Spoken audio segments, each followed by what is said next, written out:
Today, I'm going to show you pain in an all-new light.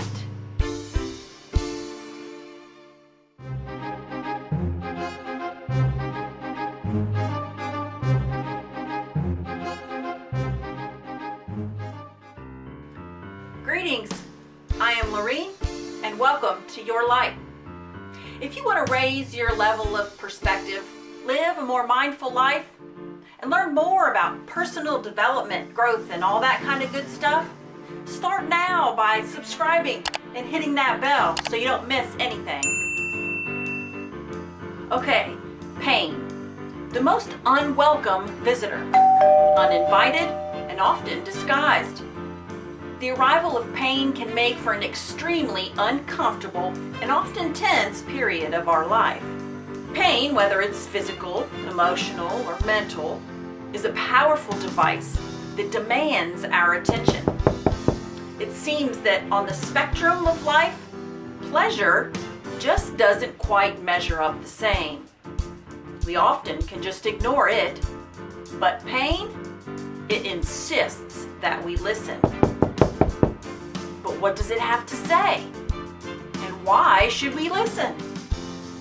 And what if we refuse to?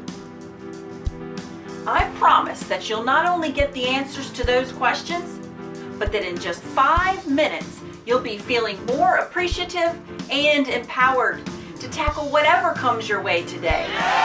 So grab your attention and let's go. Pain, pain, go away. Well, that's the stand for most of us anyway. But not for Ashlyn Blocker or Gabby Gingras. They long for it. Why? Because their inability to feel pain has caused them severe injury, some of whose damage is irreversible. You see, they both have a rare condition that prevents them from feeling any physical pain. When Gabby was a baby, her doctors had to sew her eyes shut to prevent her from scratching them out. And her teeth had to be removed in order to heal the severe cuts on her lips and cheeks and tongue from biting. When Ashlyn was born, she never even cried, and she never fussed to be fed. Both little girls have broken multiple bones, and they never knew it. They've never felt pain and probably never will.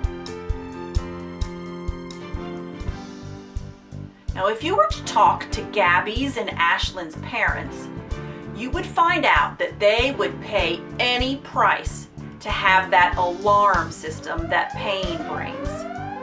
Sprains, broken bones, internal bleeding, infections, undesirable, yes, but not always preventable. So without the warning signs to simply stop, and no indication that anything is wrong or out of whack, the resulting damage could and would be catastrophic. That is a dangerous place to be, but not just physically, emotionally and mentally too. What if you never felt the pain of distress or suffered a broken heart? What if you never experienced the agony of defeat or the affliction of recovery? I'd venture to say that you would not only find it quite difficult to navigate this life, but you would also be a walking time bomb, so to speak. Your condition would go from bad to worse, and rather quickly. You see, sometimes life commands us to stop, explore, and heal. It's really the most effective way for us to understand ourselves, the world around us, and gain the ability to relate to others. C.S. Lewis said that pain is God's megaphone to a dying, deaf world. and describes it as being blows of a chisel that makes us perfect. But not perfect in the sense of flawless, because that would be impossible. But perfect as in complete, fully equipped, competent. So as much as the idea of living pain-free seems to be attractive to us, it just doesn't serve us well.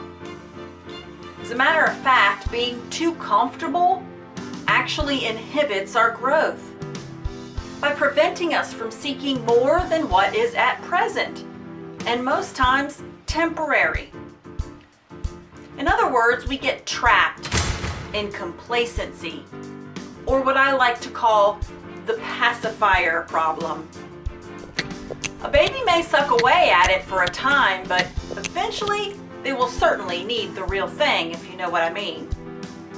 Likewise, we simply won't mature into wise, thoughtful, compassionate people without experiencing pain and uncomfortability. It's what causes us to grow, change, and act. Even small hints of discomfort may be life's way of alerting us to a needed purge.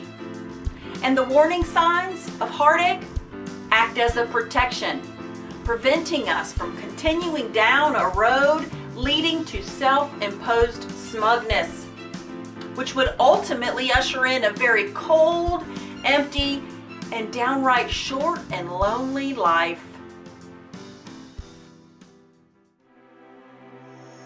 Rumi says something like this: our ultimate task in life is to love. Not to seek love, but to merely seek the barriers within. That love is the cure to pain, and that pain gives birth to pain until our eyes exhale love as effortlessly as our own scent. No one is more human than any other, and all of us are broken. It's just that some of us may be more mended than others, but it is in our own mending that we are able to help others mend. 2 Corinthians chapter 1 verse 4 says that God comforts us in all of our troubles so that we can comfort others. When they are troubled, we will be able to give them the same comfort that God has given us. So Gabby and Ashlyn, well, after much study, the doctors have now been able to identify the specific genetic mutation that causes their condition, and as a result, are hopeful in engineering a remedy for those who suffer from the exact opposite, chronic pain. Which rings true with what Rumi also wrote: darkness is our candle. What hurts you also blesses you. So whenever you feel broken, just remember that you are built to last, my friend. May you find a measure of protection, peace, and praise in whatever pain you face today. Till next time, be good to yourself and others. Namaste.